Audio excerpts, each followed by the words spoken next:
The career that I chose that I'm most interested in thus far is an adolescent trauma therapist.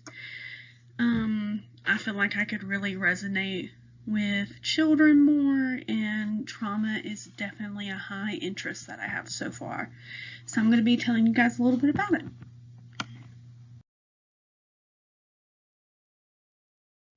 So typically the tasks and responsibilities for this job is diagnosing and treating other mental health disorders, facilitating either individual counseling, group counseling, or doing group therapy with the family.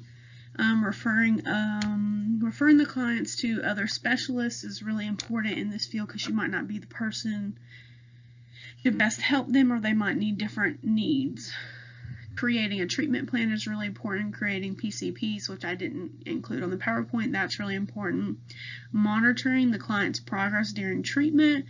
I think some of the risks you could have would be burnout. That's the biggest risk. There could be some safety risks important there. Demands, I would say that childhood therapists are really in demand. Some of the work schedule and environments would be, I would typically say Monday through Friday, 8 to 5. You can work full-time or part-time. You may have to work during the week, just whatever it just depends on the company, I think. So you could work indoors in the hospitals, in counseling centers, and other private settings. You may need to go to a client's house, and I would say that it's a pretty high stress work environment working with traumatized adolescents. The salary I kind of had trouble finding because it was really different. So the salary typically depended on how many years you've been doing this, what city you live in, what education do you have, what's your certification.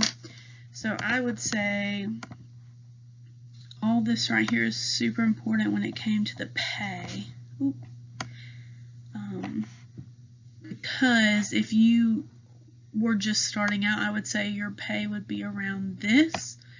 But if you have been doing counseling for many years, your pay would be more around this. And that would be probably with a doctorate degree or a master's degree.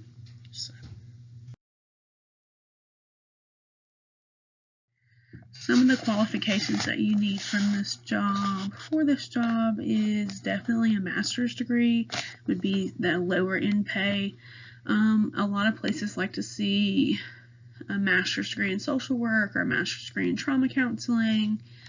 I've seen some therapists have a master's degree in social work and be able to do therapy, but they have to do specific licensures for it, and each state's licensing is different.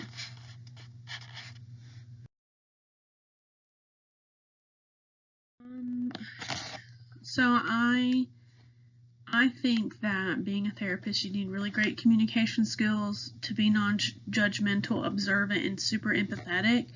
And those are all values that I have that are really strong in my life. So I use all those values on a day-to-day basis. So I think that would make me a good candidate to be a therapist. So some typical, I Googled like some job descriptions, and I condensed it to about this. So doing assessments to assess their psychological, intellectual, cognitive, behavioral testing and evaluations, using interventions such as talk therapy or behavioral management, developing prevention programs, and consulting other professionals and healthcare providers who work with children.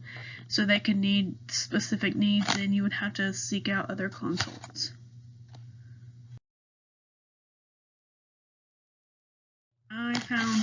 I found a really interesting history fact, and it was saying in the mid-19th century, psychiatrists or anybody who worked in mental health were referred to as alienists, and I thought that was super cool because I've never heard that before.